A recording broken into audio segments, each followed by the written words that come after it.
Model bisnis berikutnya ada push to pull gitu ya. Ini sebenarnya lahir dari supply chain management ya, tapi cukup ini juga di model bisnis.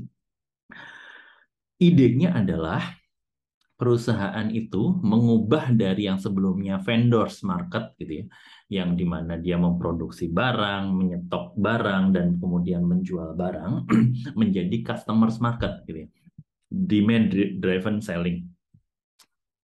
Alurnya dibalik gitu ya.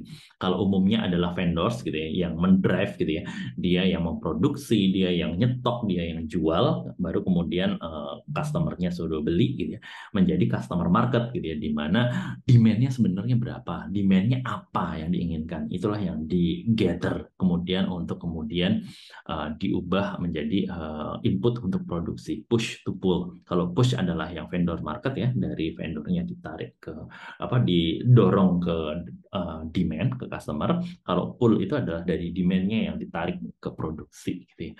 Nah, sebenarnya benefitnya apa sih? Ini bisa menghemat biaya gitu ya, dan juga bisa mengurangi inventory cost.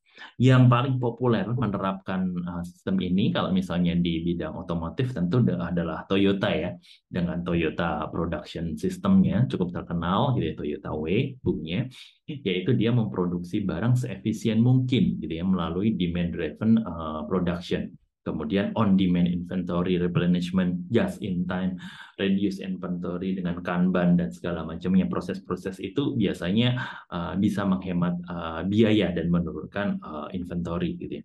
Prosesnya itu didrive oleh pesanan dari pelanggan gitu ya, di mana setiap langkah itu diinisiasi dan kemudian menjadi input untuk tahap selanjutnya, reverse.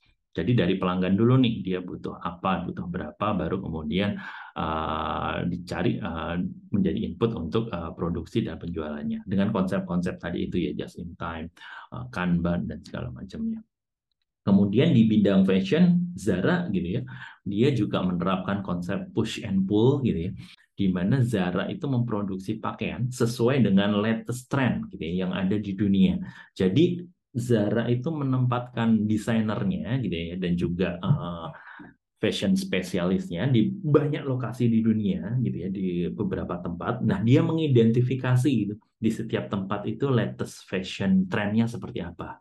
Jadi ketika fashion spesialisnya Zara itu sudah mengidentifikasi, oh misalnya di Indonesia trennya seperti ini gitu ya.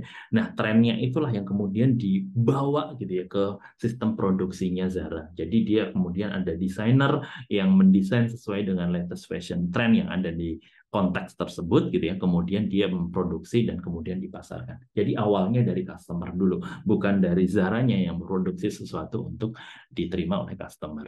Itu adalah konsep push and pull dalam dunia fashion yang diimplementasikan oleh Zara.